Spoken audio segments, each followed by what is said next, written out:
Ça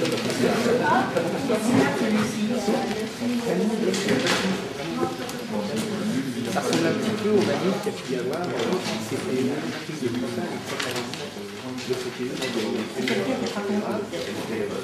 et Le gouvernement français dit ah mais c'est pas nous, c'est l'Europe. Sauf qu'à l'Europe, ce sont les représentants des gouvernements qui siègent, hein, qui décident à la Commission. C'est pas. Vous êtes d'accord avec moi que ça va quand même se passer en 2011? Oui, ça va se passer. Je veux dire, la France aurait pu s'y opposer à l'époque. Elle s'y est jamais opposée, ni à gauche ni à droite, hein, d'ailleurs. Je suis d'accord avec vous.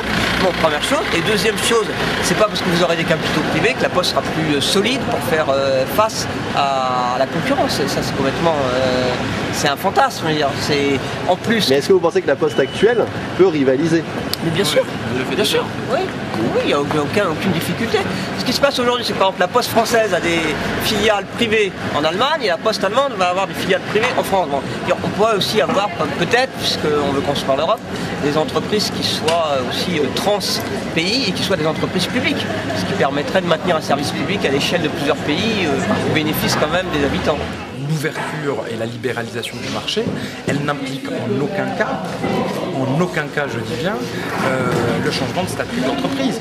Vous savez, il y a une directive postale au niveau européen qui date de 2007, qui spécifie un certain nombre de conditions pour pouvoir entrer en concurrence avec la Poste. C'est pas aussi évident d'entrer en concurrence avec la Poste si c'est une entreprise publique. Et là, vous avez des procédures dites de subsidiarité, c'est-à-dire que si la Poste, elle s'amuse à aller faire le Monopoly sur les autres marchés européens, ce qu'elle s'apprête à vouloir faire si elle change de statut, eh bien, il faudra accepter que les autres viennent chez nous. Et donc que nous ayons une concurrence sur un service public en réseau, pourtant vital à l'origine du pacte social et républicain, et ça nous le refusons. Et c'est pour ça que nous refusons le changement de statut, qui est la privatisation.